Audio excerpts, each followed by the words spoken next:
हाँ जी, राधे राधे। राधे राधे भाई साहब। राधे राधे राधे राधे।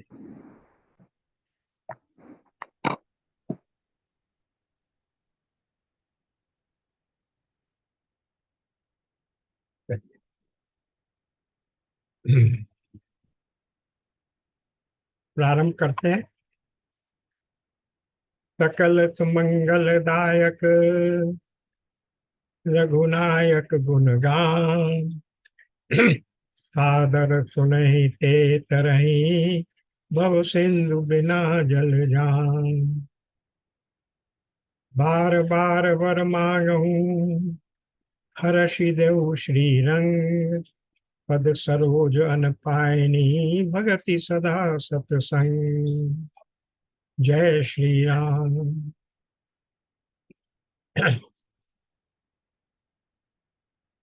रामचरितमानस के सुंदर कांड का पाठ चल रहा है और हम लोगों ने कर लिया था दोहा संख्या 54,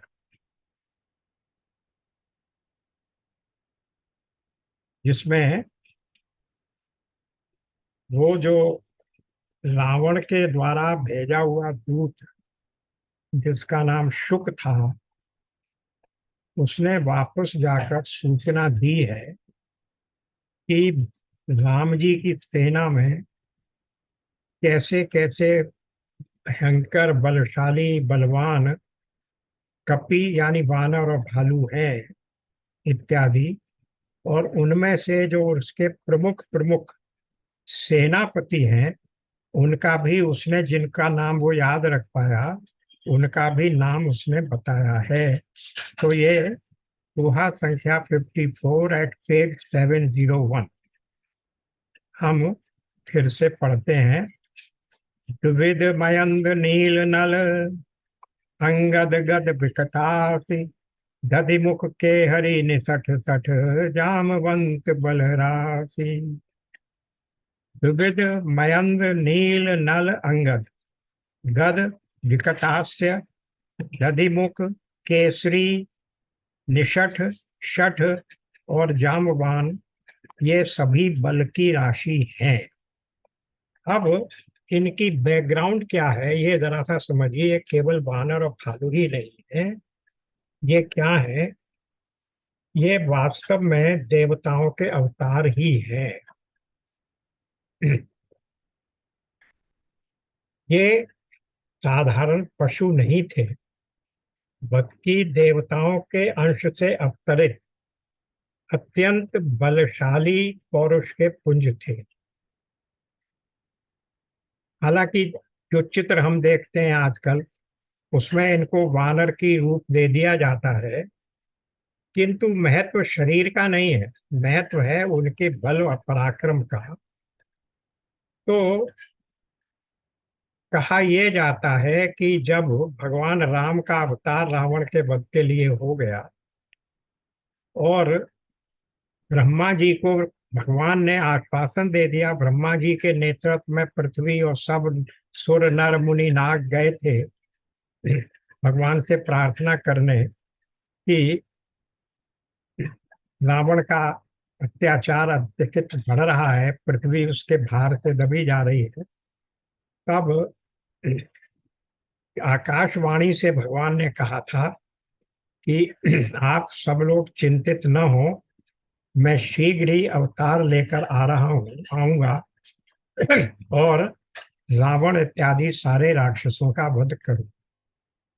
ऐसी आश्वासन प्राप्त होने के बाद ब्रह्मा जी ने सभी देवताओं को ये आदेश किया था कि आप स्वयं सभी लोग जितने भी देवतागण हैं वो अपनी अपनी शक्ति के साथ, जो भी उनका बल पराक्रम है, उस पूरे बल पराक्रम के साथ पृथ्वी पर वानर भालू के रूप में अवतरित हों। वानर भालू के रूप में क्यों अवतरित हों? क्योंकि फिर ध्यान दीजिए, जब रावण ने भगवान की तपस्या की थी और ब्रह्मा जी आए थे, तो उसने क्या वर मांगा था कि ऐसा वर दे दीजिए कि मैं कभी न मरूं। हर राक्षस यही ऐसा ही वर मांगता है। हिरण्यकशिपु ने भी यही वर मांगा था, कंस ने भी यही वर मांगा था और रावण ने भी यही वर मांगा था। तो ब्रह्मा जी ने कहा कि नहीं, ऐसा तो हो ही नहीं सकता। गीता में भगवान ने भी कहा है कि जातस्य मृत्यु ध्रुव, जो पैदा हुआ है उसकी मृत्यु ध्रुव है और जो मर गया है उसका जन्म ध्रुव है। तो ये तो नहीं हो सकता, तुम कुछ और वर मांगो। तो उसने कहा था ठीक है, फिर ऐसा वर दे दीजिए कि नर और वानर के अतिरिक्त और किसी के द्वारा मैं नहीं मारा जा सकूं। नर और वानर ही क्यों छांटे? नर को तो वो समझता ही था कि मनुष्यों की इस पृथ्वी पर तो मैंने सब, आधी पृथ्वी पर तो राज कर ही रखा है। भारतवर्ष के आधे हिस्से तक उसका राज था। आपने सुना, ताड़का थी, त्रिजटा थी, शूर्पणखा थी, मारीच, सुबाहु थे और खरदूषण थे। ये सब राक्षस उसके राज के प्रतिनिधि, गवर्नर ही तो थे। तो इनके माध्यम से इतनी पृथ्वी पर वो तो राज किए हुए था। देवताओं को उसने अपने बल से वो बना रखा था, बंदी बना रखा था। तो इसलिए वो नर की तो कोई गिनती नहीं करता था। और वो कहता था वानर क्या है, वानर तो हमारे भोजन है, हम तो इनका भोजन करेंगे। अभी कुछ देर पहले भी हमने देखा सुंदरकांड में, उसने आया था कि उसने कहा अरे इसमें क्या है, वानर आ रहे हैं तो वानर तो हमारा भोजन ही होता है, हमारे तो राक्षसों को भोजन मिल जाएगा। तो इसलिए उसने नर और वानर रूप में ही ये कहा था कि नर और वानर को छोड़कर और किसी के द्वारा न मारा जाए। इसलिए ब्रह्मा जी ने सब देवताओं से कहा कि आप वानर का रूप धारण करके ही वहां जाइए, पृथ्वी पर अवतार लीजिए, जिससे कि वानर के रूप में ही आपको मारा जाना है और किसी के द्वारा नहीं मारे जा सकते। किसी और रूप में अवतार लेंगे, किसी और योनि में, किसी और शरीर के किसी और आकार में, तो फिर वो मेरे वरदान के अनुसार उस आकार से, उस रूप से आप रावण का वध नहीं कर सकेंगे। इसलिए नर या वानर रूप में ही अवतार लिया जा सकता था। इसलिए सारे ही देवता वानर रूप में अवतार लेकर वहां आ गए थे। तो अब इसमें क्या है, नाम जिन जिन के लेके हैं उनको देखिए। सबसे पहले द्विद और मयंत। द्विद और मयंत ये क्या है? ये हैं अश्विनी कुमारों के पुत्र। अश्विनी कुमार हमारे 33 देवताओं में से देवता हैं। तो फिर वे क्या करते हैं, समस्त देवताओं के वैद्य हैं, उनके चिकित्सक हैं। फिर इसके बाद आया द्विविद और मयंक, ये अश्विनी कुमारों के अवतार हो गए। नील, नील क्या है? नील अग्निदेव के पुत्र हैं। लेकिन अभी आगे आएगा इसी कांड में, रामचरितमानस में गोस्वामी जी लिखते हैं कि नल और नील दोनों भाई थे। उस बात को जब वहां आएंगे तब हम उसको, उसकी व्याख्या करेंगे। इस समय और वाल्मीकि रामायण में भी यही आया है कि नल जो था, नील अग्निदेव का पुत्र था। और जिस प्रकार अग्नि सब दोषों को जलाने वाली है, इसी प्रकार से इसमें भी इतना साहस था कि रावण और उसके राक्षसों को ये का वध कर सकें। फिर आया नील नल। नल कौन थे? नल को विश्वकर्मा का पुत्र बताया गया। तो यहाँ नल और नील के जो वो हैं पिता अलग अलग बताए गए हैं, लेकिन आगे 64वीं चौपाई पर यह बताया जाएगा कि नल नील दोनों भाई, ये बात कही गई है। सागर कहता है कि इन दोनों भाइयों को ये आशीर्वाद प्राप्त है कि इनके द्वारा कोई भी पत्थर अगर जल में डाला जाएगा तो वो डूबेगा नहीं, पत्थर होते हुए भी वो डूबेगा नहीं, वो तैरता रहेगा। उसकी कथा जब आएगी तब बताएंगे। इस समय वाल्मीकि रामायण के आधार पर और दूसरी रामायणों के आधार पर यही सिद्ध होता है कि नल अलग है, अग्नि के पुत्र हैं, और नील अग्नि के पुत्र हैं, और नल विश्वकर्मा के पुत्र हैं।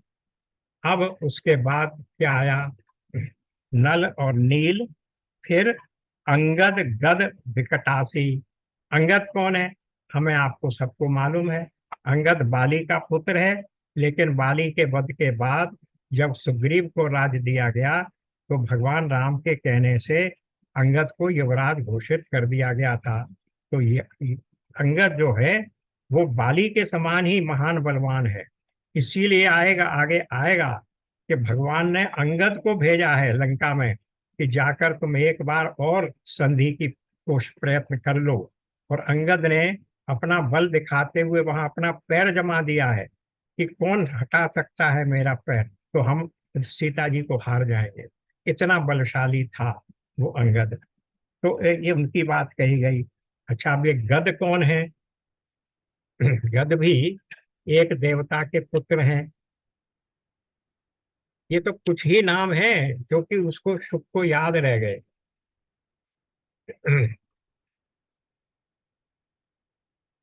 जो गद स्पष्ट बोलने वाले हैं और उनमें भी बड़ा बल है, यानी सत्य के पुत्र हैं, यो मान लीजिए। विकटासी। विकटासी शब्द को अगर संधि विच्छेद करें तो विकट धन असी। असी कहते हैं तलवार को। तो पूरे का अर्थ क्या होगा? बड़ी विकट तलवार जिसमें बहुत प्रहार करने की बहुत तीक्ष्ण शक्ति हो, इस प्रकार से उसका नाम है और ऐसा ही उसका गुण है। अब जिसके द्वारा असंभव कार्य भी संपन्न हो सकता है। दधिमुख। नीचे की पंक्ति में देखिए, दधमुख। दधिमुख क्या है? दधिमुख चंद्रमा का पुत्र बताया जाता है। फिर केहरी। केहरी किसको कहते हैं? केहरी वैसे तो सिंह का नाम है, सिंह को केहरी भी कहा जाता है। और उसकी क्या विशेषता है कि जंगल का राजा है, सारे पशुओं का राजा है, यानी उसमें सबसे अधिक बल और फुर्ती होती है, इसलिए वो सिंह जंगल का राजा कहा जाता है। तो ये केहरी नाम का जो वानर है वो भी इसी प्रकार से तेज है, बहुत तुरंत फुर्ती से आक्रमण करने वाला है, और बहुत ही बलशाली है, सर्वोत्कृष्ट है। इसलिए उसे केहरी कहते कहा गया। और फिर उसके बाद क्या हुआ? अब इसके बाद निषठ, शठ और जामवंत। निषठ क्या है? निषठ और शठ से क्या अर्थ मतलब है? निषठ का एक अर्थ है मध्यस्थ, जो दोनों के बीच में बैठकर समझौता करा सके, सामंजस्य करा सके। तो अत्यंत शक्तिशाली दिव्य सामर्थ्य है जो शत्रु भाव को नष्ट कर देता है। तो ये दोनों शब्द निषठ और शठ, वैसे तो दुष्टात्मा को शठ कहते हैं, बार बार रामचरितमानस में आया है ये शठ, हे शठ। लेकिन यहाँ इस संदर्भ में शठ का अर्थ है कि ये दोनों दिव्य सामर्थ्य के द्योतक हैं, इनमें भी दिव्यता ही है। और जामवंत तो हमने पहले भी देख लिया था, किष्किंधा कांड में भी देखा। कौन है? ब्रह्मा जी के अवतार हैं और बहुत ही बलशाली हैं। उन्होंने स्वयं कहा था कि अब तो मैं वृद्ध हो गया, लेकिन जब मैं वृद्ध नहीं था तब मैंने इस पृथ्वी के 6 परिक्रमा लगा ली थी। तो इतने बलशाली, इतने पराक्रमी हैं और बहुत चतुर हैं, विद्वान हैं, क्योंकि ब्रह्मा जी के अवतार हैं। और हनुमान जी भी इन्हीं की सलाह लेकर कि कितना मैं वहां कार्य करूं, ये लेकर ही गए थे। और इस पूरी सभा मत वानरों की सभा में बार बार रामवंश का ही से ही राय ली जाती है। एक समय लंका के युद्ध में ऐसा आया, जब रावण ने देवी जी की को प्रसन्न कर लिया था और राम जी के सारे बाण व्यर्थ जा रहे थे, तो वे क्या हो गए थे, अधीर हो गए थे। अपनी अपनी विजय के प्रति उनमें अविश्वास पैदा हो गया था। तब उस समय जामवंत जी ने ही उन्हें राय दी थी कि अगर रावण जैसा राक्षस देवी को प्रसन्न कर सकता है तो आप क्यों नहीं कर सकते, आप भी देवी का अनुष्ठान कीजिए। और तब उन्होंने देवी का अनुष्ठान किया था, देवी से वर प्राप्त हुआ था। ये कथा भी इस मानस में नहीं है, पर दूसरी रामायणों में है। तो राम जामवंत जी की तो इतनी बुद्धि है, इतना पराक्रम है, और राम जी के बहुत ही विश्वास पात्र सलाहकार हैं। अब आप आ जाइए, इनके सबके बाद हो गए जामवंत बल राशि। मानस में भी उनको बल राशि, बल का, बल की खान कहा गया है। फिर आगे वो क्या कह रहा है, एक कपि सब सुग्रीव समाना, इन सम कोट गनई कुनाना। ये जितने भी बानर हैं वो बल में सुग्रीव के समान है, और इनके जैसे एक दो नहीं करोड़ों हैं। इनके जैसे एक दो नहीं करोड़ों हैं। और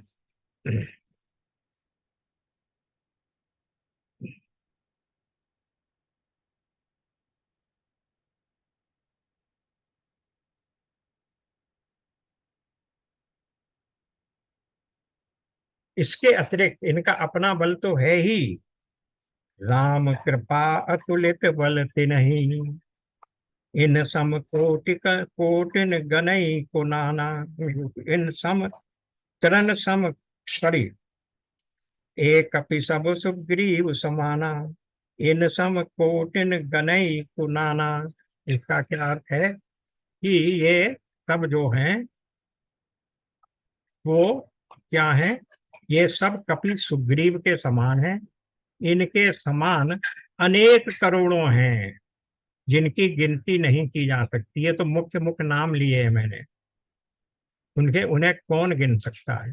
फिर नीचे की चौपाई, राम कृपा अतुलित बल तिन्हि, किरण समान त्रैलोक ही गनहि। उनमें राम जी की कृपा से उनमें अतुलित बल आ गया। अपना बल तो है ही, राम की कृपा से और अधिक बल आ गया है। वे त्रिलोकी को तिनके के समान गिनते हैं। त्रिलोकी में हम किन 3 लोकों को मानते हैं, सबसे पहले पृथ्वी, उसके बाद अंतरिक्ष, और उसके बाद स्वर्ग। यही 3 लोक। यद्यपि 14 भुवन यानी 14 लोक हैं, 6 पृथ्वी से ऊपर और 7 पृथ्वी के नीचे। पृथ्वी को मिलाकर 7 ऊपर हैं, और पृथ्वी के नीचे 7 14 हैं। लेकिन जब बात करते हैं तो हम मुख्य रूप से त्रिलोकी की, त्रैलोक्य की बात करते हैं। तो वो भू भुव स्व, जो कि गायत्री मंत्र में भी पहले पहले हम बोलते हैं, ओम भूर्भुवः स्वः। तो वही भूर्भुवः स्वः, भूलोक, अंतरिक्ष लोक और स्वर्गलोक। तो वो उनमें से किसी को भी अपनी समझते हैं कि हम तो इनको त्रिलोक को तिनके के समान गिनते हैं। फिर नीचे की चौपाई में और क्या कह रहा है, अस में सुना श्रवण 10 कंधर, पदुम 18 जूझक बंदर। और हे दशकंधर, मैंने ये भी सुना कि ऐसे जो हैं पदुम 18 जूथप बंदर, कि बंदरों के यूथपतियों की संख्या, बंदरों की नहीं बात हो रही है, सेनापतियों की, एक एक ग्रुप के यूथ यूथपति कहते हैं एक एक ग्रुप के, एक एक कंपनी के इंचार्ज जैसे होते हैं फौज में। तो ये कितने हैं, एक दो नहीं है, ये तो मैंने 8 गिनाए। कितने हैं? मैंने कानों से सुना कि बंदरों के यूथपतियों की यानी सेनापतियों की संख्या 18 पद्म है। अब पद्म तक की गिनती आप लोगों को याद ही नहीं होगी, करोड़ पर समाप्त हो जाती है। तो 1000 लाख करोड़ 10 करोड़ अरब 10 खरब अरब, फिर 10 अरब खरब 10 खरब, फिर शंख, फिर 10 शंख, फिर पद्म, फिर 10 पद्म। यहाँ जाके पद्म आता है और उसमें भी 18 पद्म है। ये केवल युद्धपति हैं, सेनापति लोग हैं। इनके साथ चलने वाले, इनके साथ युद्ध करने वाले वानरों की संख्या तो गिनती ही नहीं हो जाती, की जा सकती है। अब नात कटक मह सो कपि नाही, जो न तुम्हें जीते रन माही। अब और भी बात कह दी, हे नाथ, इस सेना में ऐसा कोई वानर नहीं है। अब युद्धपतियों की बात नहीं कर रहे हैं, ऐसा कोई वानर नहीं है जो तुम्हें संग्राम में जीत न सके। तुम्हें संग्राम में जीत न सके, एक एक वानर रावण को हरा सकता है, ये बात कह रहा है उनका दूत जो खबर लाया है। परम क्रोध वे, परम क्रोध मीजे ही सब हाथा, आयुष पे न दे रघुना था। परम क्रोध से वो अपने हाथ मल रहे हैं, लेकिन क्या करें, रघुनाथ जी उन्हें आज्ञा नहीं दे रहे। सोष ही सिंधु सहित झस ब्याला, पूरहि न तब हर कुदर विशाला। वो क्या कह रहे हैं कि सागर को मछली और सर्प आदि सहित हम सोख देंगे, नहीं तो उसे विशाल पर्वतों से भर देंगे, भर के सुखा देंगे। दस शीश को मसलकर धूल में मिला देंगे। मर्द गर्द मिल वही 10 सीसा, ऐसे ही वचन कहें सब कीसा। सारे वानर यही कह रहे हैं, इतना उनमें उत्साह है और इतना उनमें बल है, फालतू की बात नहीं कर रहे हैं। फिर गरजहि तरजहि सहज असंका, सानहु मानहु ग्रसन चहत अहि लंका। सब गरज रहे हैं, निशंक होकर दपट रहे हैं, मानो लंकापुरी को निगल जाना चाहते हो। अब आगे आइए, अब दोहा आ गया। सहज सूर कपि भालु सब, पुनि सिर पर प्रभु राम। रावण काल कोटि कहूँ, जीत सके संग्राम। सब वानर और भालू स्वभाव से ही शूरवीर हैं।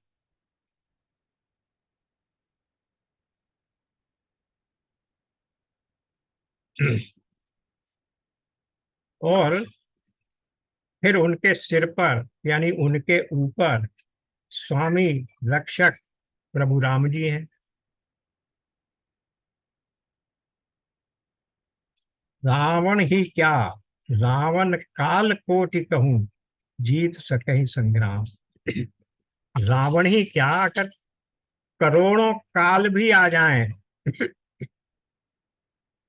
तो वो उनको नहीं जीत सकते, संग्राम में वो नहीं जीत सकते। करोड़ों कालों को भी वानर संग्राम में जीत सकते हैं, यानी करोड़ों काल भी उन वानरों को नहीं जीत सकते। राम तेज बल बुद्धि विपुलाई, शेष सहस सत सकहि न गाई। वे राम जी क्या है, राम जी का तेज, उनका बल, उनकी बुद्धि की विपुलता को लाखों शेष भी नहीं कह सकते।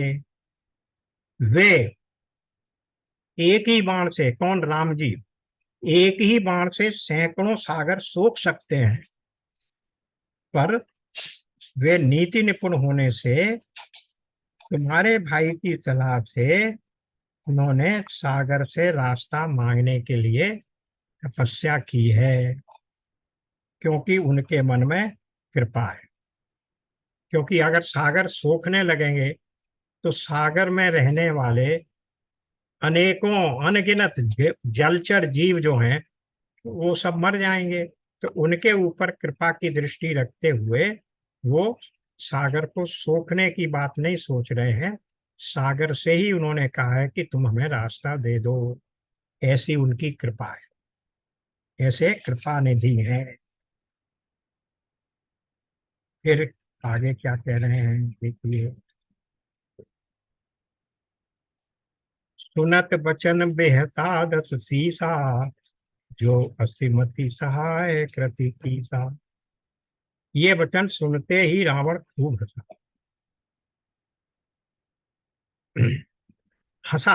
देखिए वो शुक के ऊपर, दूत के ऊपर क्रोधित नहीं हुआ कि तू ये कैसे कह रहा है कि एक एक वानर रावण को हरा देगा, मुझे हरा देने की बात करता है। यहाँ नहीं हंसा। क्यों? क्योंकि दूत वो कह रहा था जो वो सुन के आया था, उसकी अपनी भाषा नहीं थी ये।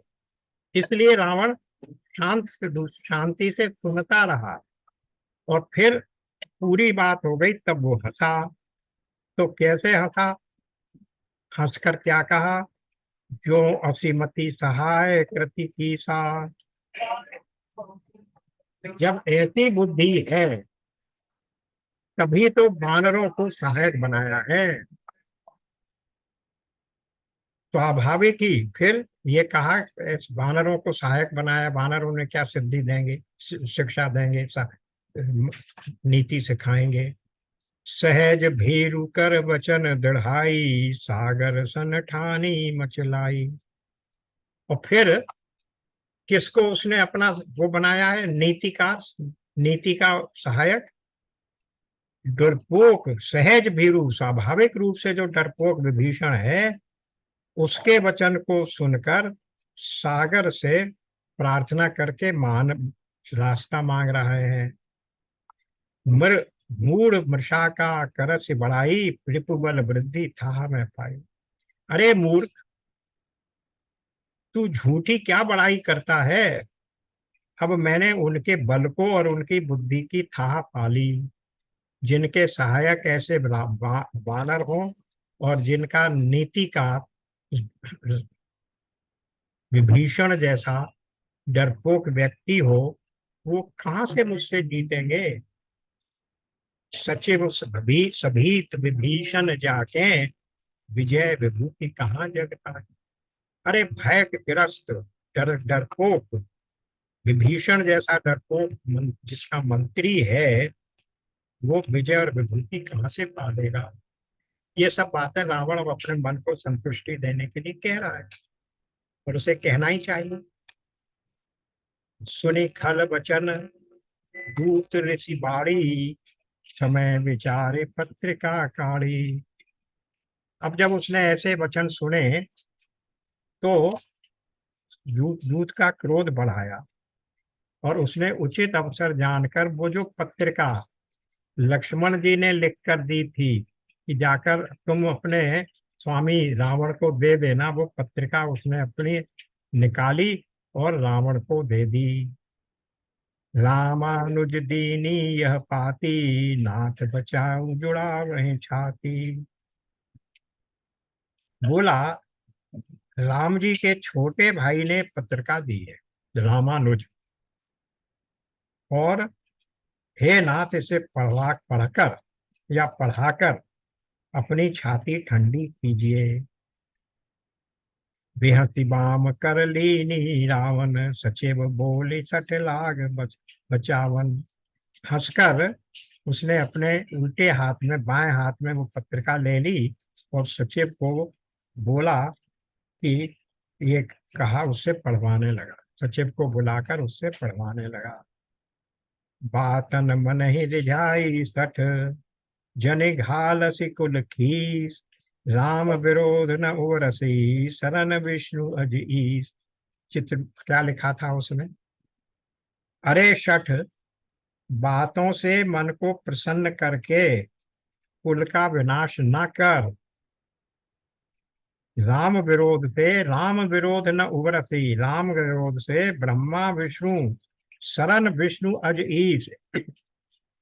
आज कौन हो गए? ब्रह्मा विष्णु अज ईश। ब्रह्मा विष्णु महेश की शरण जाने पर भी तुझे कोई नहीं बचा सकेगा। फिर की तजमान अनुज एव प्रभु पद पंकज भृंग, होए कि राम सरानन खल कुल सहित पतंग। और तू अपने अभिमान को, की का मतलब है यहाँ या अपने अभिमान को छोड़कर अपने छोटे भाई की तरह प्रभु के चरण कमल का भोरा बन। छोटे भाई यानी जैसे मैं उनके चरण कमल का भोरा बना हुआ हूं, ऐसे तू उनका भोरा बन। नहीं तो क्या होगा? सलानल खल कुल सहित पतंग, अरे खल, राम जी के बाण रूपी अग्नि में तू कुल सहित पतंगे के समान जल जाएगा, तेरा विनाश होगा।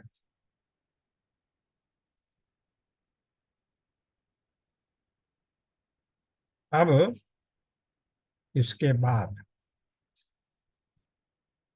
क्या है, आप देखिए। सुनति सभय मन मुख मुस्काई, कहत दसानन सबह सुनाई। इस पत्र को सुनकर रावण मन ही मन तो डर गया। उसने जब से राम वैर का गुप्त निश्चय लिया था, तब से एक दो बार को छोड़कर रावण को किसी का या किसी बात का डर नहीं लगा। किंतु लक्ष्मण जी के शब्दों में कुछ ऐसा अद्भुत आश्चर्य था, ऐसी शक्ति थी कि वे शब्द कानों से सुनते ही रावण को भय लगा। अब देखिए, जो बात लक्ष्मण जी ने लिखी है वही बात कौन कौन कह चुका है। सबसे पहले जटायु ने कही थी, रास्ते में जब वो सीता जी को लेकर जा रहा था। फिर जब अशोक वाटिका में वो सीता जी को ऊपर वध करने लगा था, तब मंदोदरी ने कही थी। उसके बाद जब हनुमान जी को पकड़कर उसकी से वहां ले गए थे दरबार में, उसकी सभा में उपस्थित किया गया था, तो यही बात हनुमान ने कही थी। और उसके बाद विभीषण को लात मारने वाले प्रकरण से पहले विभीषण ने भी उससे यही बात कही थी।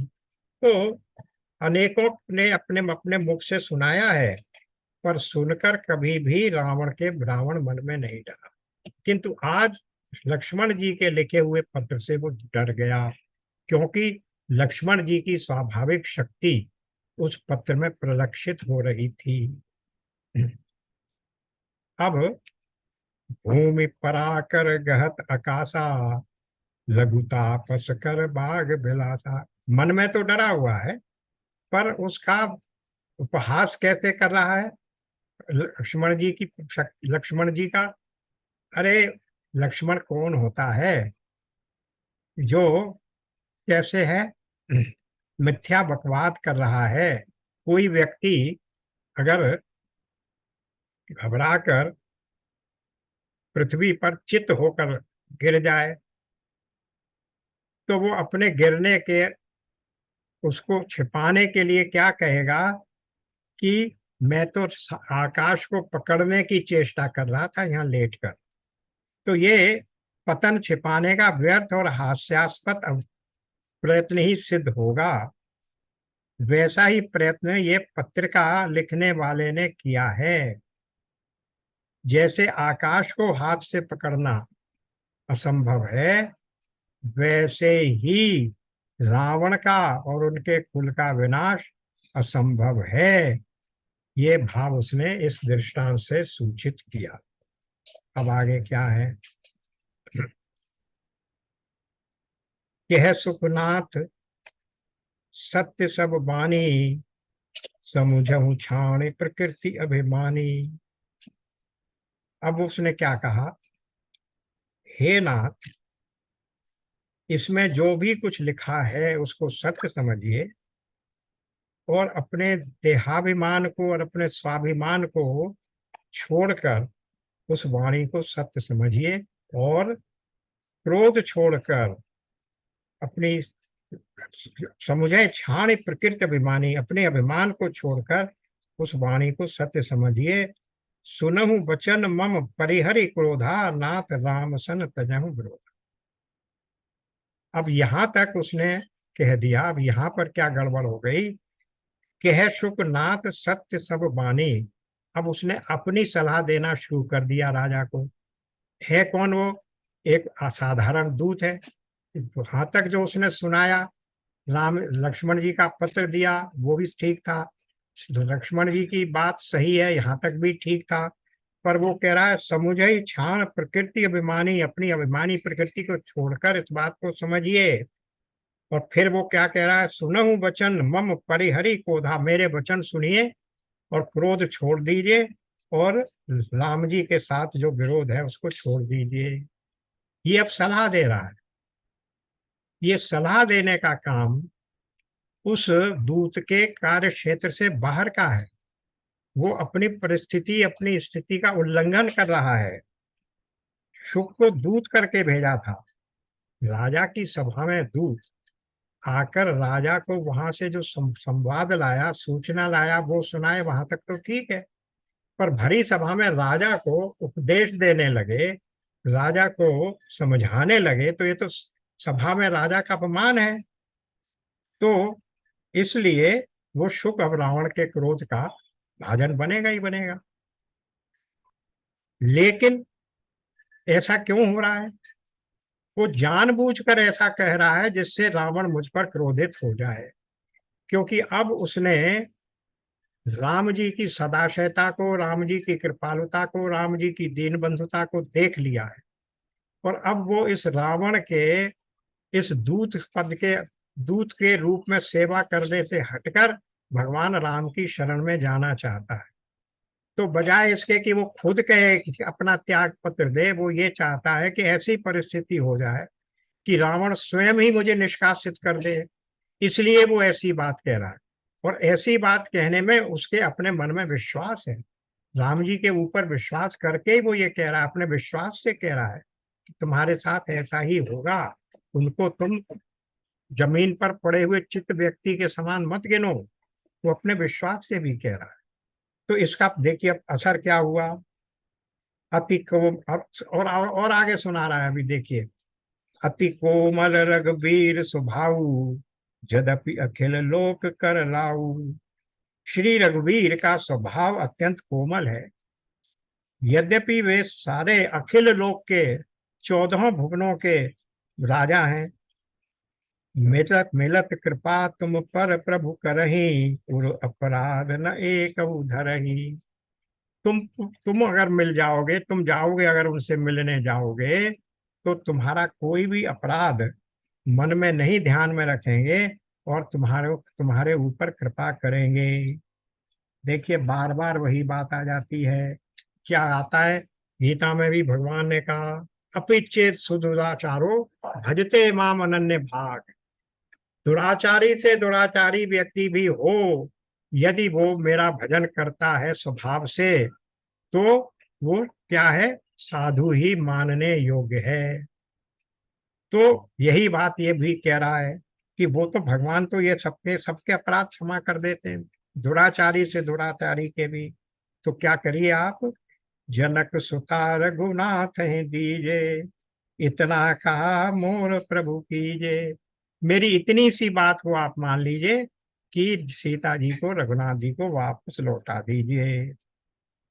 अब जैसे ये कहा, जब ते कहा देन बैदेही, चरण प्रहार कीन सठते ही। जैसे ही उसने कहा कि सीता जी को वापस कर दीजिए, वैसे ही उसका क्रोध और भड़क गया, क्योंकि पहले ही वो अवमानना कर चुका था सलाह देने की। अब उसने और कह दिया कि सीता जी को वापस कर दीजिए, तब तो उसका क्रोध और भड़क गया। और उसने क्या किया? चरण प्रहार कीन सठते ही। जैसे विभीषण को लात मारी थी, वहां तो बारंबार प्रहार किया ये शब्द आया था, यहाँ उसने उसको एक लात मारी। नाय चरण सिरु चला सुतहा, कृपा सिंधु रघुनायक जहां। वो तो ये चाह ही रहा था कि ये मेरे ऊपर कुछ ऐसा करे जिससे मुझे ये बहाना मिल जाए कि मैं तुझे छोड़कर राम जी के शरण में चला जाऊं। नाई चरण, जैसे ही उसने लात मारी, उसने क्या किया, नाऊ चरण सिर उछला सो तहाँ, उसके चरणों में सिर नवाकर वो चल दिया। और कहाँ चला, कृपा सिंधु रघुनायक जहाँ, करी प्रणाम निज कथा सुनाई, राम कृपा आपनी गत पाई। और वहां पहुंच के प्रभु को प्रणाम करके अपनी सारी कथा सुनाई, और राम कृपा से उसकी जो गति थी वो उसकी वास्तविक गति उसने पाई। थी कौन, था कौन वो, ये अब सुनिए। ऋषि अगस्त की साप भवानी, राक्षस भयउ रहा मुनि ज्ञानी। अब भवानी को यानी पार्वती जी को शिव जी सुना रहे हैं, कथा सुना रहे हैं। राम कथा तो शिव जी पार्वती को सुनाते हैं ना।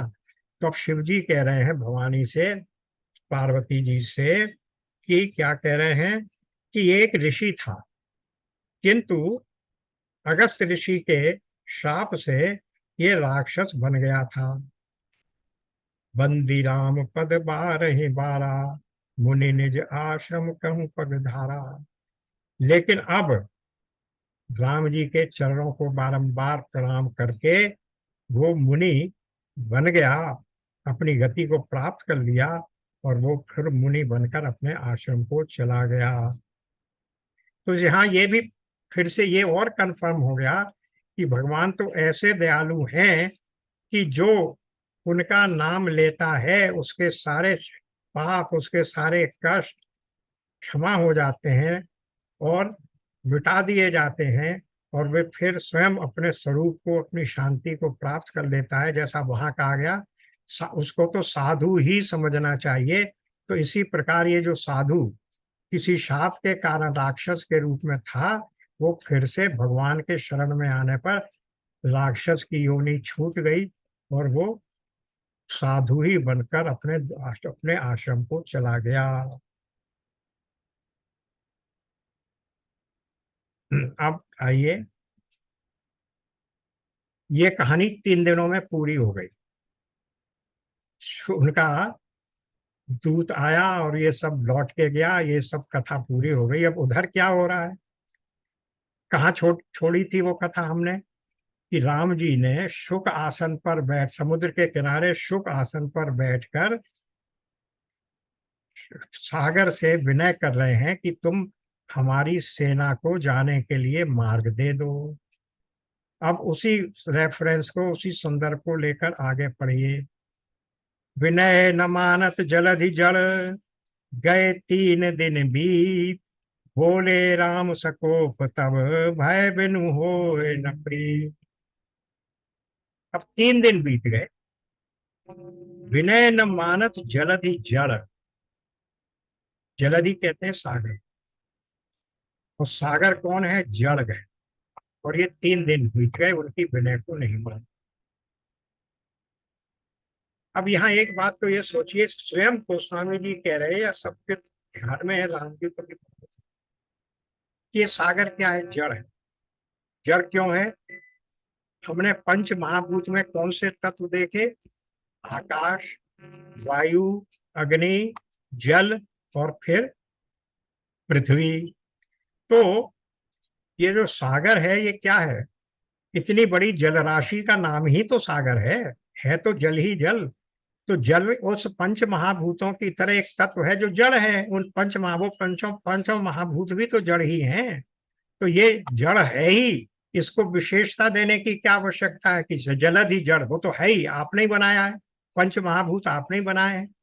तो फिर भी उसके उस जड़त्व की ओर ध्यान दिलाते हुए कहा जा रहा है कि विनय न मानत जलद ही जड़, वरना उसे तुरंत ही आ जाना चाहिए था भगवान की शरण में।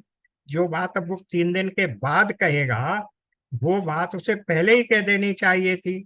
इसलिए ये कहा गया कि वो जड़ है, जड़ बुद्धि है, और ये इसमें उसका वो नहीं है, दोष नहीं है, ये तो उसका स्वभाव है। वो भी आगे देखेंगे, अभी चलिए। विनय न मानत जलधि जड़, गए 3 दिन बीत, बोले राम सकोप तब, भय बिनु होए न प्रीत। ठीक है, वो रख दिया, किसी को बना दी वो। अरे वो यहाँ रख दे बेटा, प्यास लग गई। तो अब क्या कह रहे हैं कि अब बोले राम सको, अब क्रोधित होकर, कुपित होकर भगवान ने क्या कहा। ठीक है, भगवान ने क्या कहा कि भय बिनु होए न प्रीत। अब देखिए, इस बात को हम लोग बहुत बार सुनते हैं, रोज रोज कहा जाता है, भन भय बिनु होए न प्रीत। पर एक बात समझिए कि क्या भय से किसी की प्रीति को आप, किसी को आप आपको प्यार करने के लिए भय दिखाकर प्रेरित कर सकते हैं, प्यार कर सकते हैं क्या? भय दिखाकर, दंड देकर, उसको किसी तरह से और प्रताड़ित करके क्या आप उसको ये इस बात के लिए मजबूर कर सकते हैं कि वो आपको प्रेम करे? ये तो बिल्कुल दोनों विपरीत विषय हैं। भय से प्रीति नहीं होती, स्नेह से, प्रेम से, समझाकर, दुलार करके प्रीति होती है। और यहाँ कह रहे हैं गोस्वामी जी, भय बिनु होए न प्रीति। तो इसका अर्थ ये है कि यहाँ प्रीति शब्द का अर्थ उस संदर्भ में नहीं हम ले सकते कि जिसको हम कहते हैं प्यार और प्रेम। फिर ये प्रीति क्या है? प्रीति ये है कि वो आपको सम्मान नहीं देता, आपकी बात को मानता नहीं, आपको कुछ गिनता नहीं। तो ये बात तो हम सारे जगत में देखते ही हैं। देखिए, जो व्यक्ति होते हैं, अभिमानी होते हैं, ये भी नियम तो बिल्कुल सही है। राष्ट्र के बारे में समझ लीजिए, समाज में समझ लीजिए, यही नियम है कि व्यक्ति, समाज, धर्म, राष्ट्र जब तक दीन, दुर्बल, तेजोहीन, अन्याय सहने वाला है, तब तक भले ही वो बहुसंख्यक हो, फिर भी उसकी कोई मान मर्यादा नहीं रहती। उसके फिर भी होने पर भी बलवान, क्रोधी, निर्दय समाज अल्पसंख्यक हो तो भी उनसे नहीं डरते, उनका सम्मान नहीं करते। और हमारे भारतवर्ष में क्या हो रहा है? हिंदू कितने हैं? 100 करोड़। मुसलमान कितने हैं? 40 करोड़। लेकिन उनके एक पैगंबर के विरुद्ध एक शब्द कह दिया तो फिर तो हो गया कि सिर धड़ से अलग कर दिया जाएगा, और जने कितनों के कर दिए गए, और हिंदू शांत बैठे हैं। आज भी एक वहां मद्रास के एक व्यक्ति ने कह दिया कि सनातन धर्म तो एक ऐसी बीमारी है जिसको डेंगू की तरह नहीं, कैंसर की तरह काट के फेंक देना चाहिए। कोई एक नहीं बोला, सब बोल रहे हैं। तो ऐसा ही होता है, भय बिनु होए न प्रीत, ये बात बिल्कुल सही है। प्रीति इस सेंस में सही है कि आपको सम्मान नहीं मिलेगा, आपकी बात की चिंता नहीं की जाएगी, कोई समझेगा नहीं। तो अभी तो आप विनय कर रहे थे ना राम जी, तो उसने समझा ये तो इनकी दुर्बलता है, तो मैं क्यों जाऊं। अब जैसे ही आ गया कि लक्ष्मण, लाना मेरा धनुष, सोई सभय आ गया रास्ते पर। यही भाल है। और ये बात बिल्कुल सही है, प्रैक्टिकल है। समाज में, राष्ट्र में जो कमजोर राष्ट्र है उसको सब दबा लेते हैं। यूक्रेन और रूस के युद्ध में क्या हो रहा है? यही हो रहा है ना। तो भय बिनु होए न प्रीत, प्रीति का सेंस यहाँ पर आपका सम्मान, आपके मर्यादा, आपकी बात की पूर्ति करने से है। उस प्रेम और प्यार के संदर्भ में प्रीति शब्द नहीं प्रयोग हुआ यहाँ। अब आगे देखिए, एक कहावत और भी है।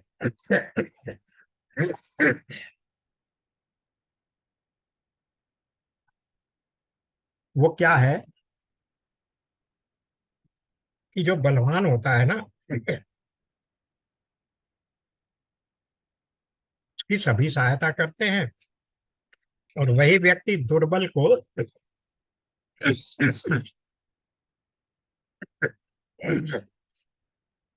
दुर्बल को सताने लगता है। उदाहरण क्या है? जंगल में जब आग लगती है तो उस आग को वायु बढ़ावा देने लगती है और उसकी सहायता करती है, और वही वायु दीपक की अग्नि को बुझा देती है।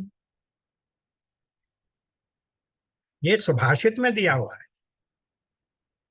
कि वही वायु उस बलवान अग्नि को, जंगल की आग को, बड़वा नल को तो बढ़ावा दे रही है, और हवा दे के बढ़ा रही है।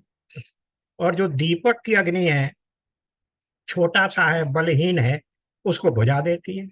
यही समाज का नियम है। ये उदाहरण दे दिया। अब बोले राम सकोप तब, भय बिनु होए न प्रीत। लक्ष्मणि बाण सरासन आनु, सोषो वारिद विशिख कृसानु। हे लक्ष्मण, मेरा बाण लाओ, मैं अग्नि बाण से सागर को सोख लूं। इससे यहां दो बातें सिद्ध और हुई। एक तो ये कि जो लक्ष्मण जी ने प्रारंभ में ही कहा था कि मैं विनय करूं सागर के सामने जाकर, और वो बात उन्हें अच्छी नहीं लगी थी, पर उनसे कह दिया था तू धैर्य रख, होगा तो वैसा ही जैसा तू चाहता है। इसलिए लक्ष्मण जी को संबोधित करके कहा लाओ मेरा बाण। तो लक्ष्मण जी भी प्रसन्न हो गए, उनकी भी बात की रक्षा कर ली गई, और उसको दंड तो देना ही था। सो सोम वारिधि विशिख कृसानु, मैं अग्नि बाण से सागर को सोख लूं। तो अब क्या हो रहा है? अब इसके ऊपर तो भगवान ने, यानी गोस्वामी जी ने 7 दृष्टांत दिए हैं। किस बात के?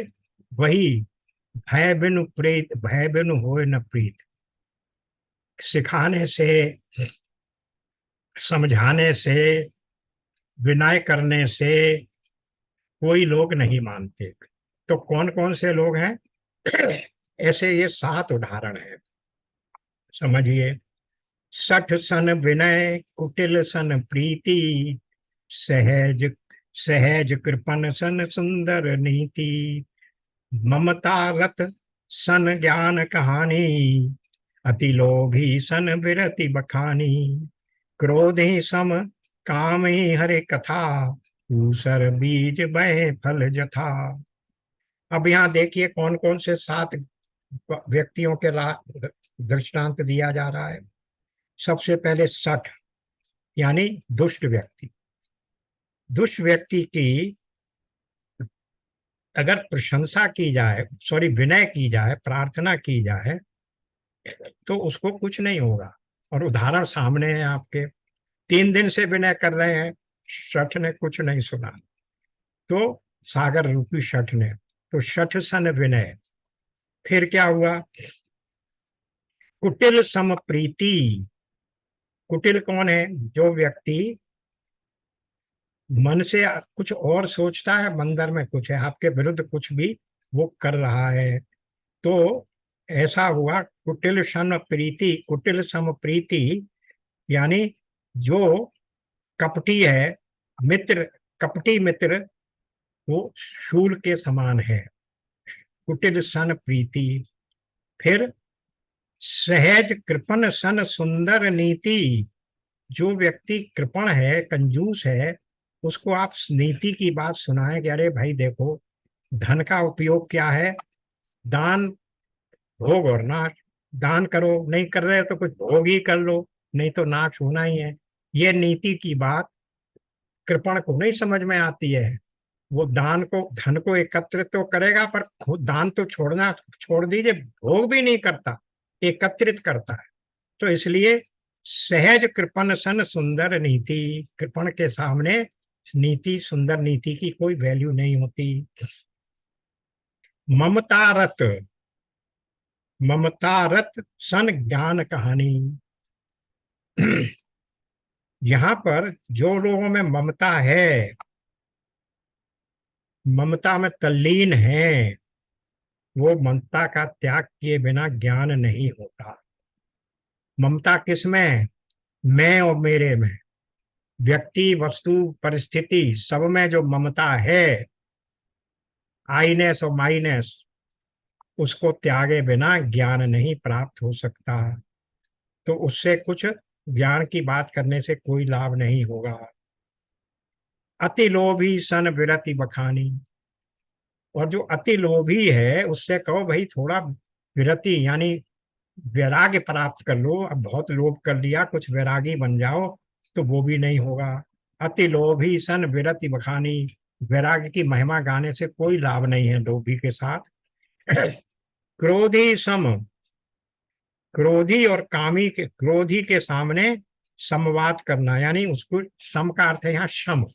शम किसको कहते हैं? मन की शांति को। शम और दम दो शब्द आते हैं। तो शम है मन की विजय, मन के ऊपर विजय, और दम है इंद्रियों के ऊपर विजय। तो क्रोधी सम, क्रोधी, ये क्रोध कहाँ से उत्पन्न होता है? मन से ही तो उत्पन्न हो रहा है। तो वो कह रहे हैं कि क्रोधी को मन के शांत करने की बात बताओ तो उस पर कोई प्रभाव नहीं होता। और काम ही हरि कथा। और जो कामी पुरुष हैं उनको हरि की कथा सुनाओ तो उनका तो उसमें कोई मन लगता ही नहीं है। उस तो ये ऐसे कैसे हो गए? ये सात दोष वाले लोग, सात प्रकृति वाले लोगों के साथ इस तरह का प्रयत्न करना कैसा है? ऊसर बीज बए फल जथा। जैसे ऊसर भूमि में जिसमें से कुछ उगने वाली आशा ही नहीं है कि इसको यहाँ पर हम बीज डाल भी दें, उसके खाद पानी भी देते रहें, देखभाल भी करते रहें, तो भी उसमें से कुछ उत्पन्न होने वाला नहीं है। वो बीज और हमारा श्रम दोनों व्यर्थ जाएंगे। तो ऊसर बीज में फल जथा। ऊसर में बीज बोने का जैसा फल होता है वैसा ही फल इस प्रकार के सात प्रकार के व्यक्तियों के साथ उन्हें समझाने से होता है। अब इसका आगे, इस संदर्भ का आगे क्या लिया जाएगा लाभ, वो जब हम आगे की कथा शुरू करेंगे अगले सत्र में, तब इसको उसके साथ जोड़ेंगे। ओम पूर्णमदः पूर्णमिदं ओम पूर्णमदः पूर्णमिदं पूर्णात् पूर्णमुदच्यते पूर्णस्य पूर्णमादाय पूर्णमेवावशिष्यते। ओम शांति शांति शांति। राधे नारायण राधे नारायण। राधे राधे राधे राधे राधे। राधे राधे। राधे। ओ नमस्कार। नमस्कार भाई साहब। राधे।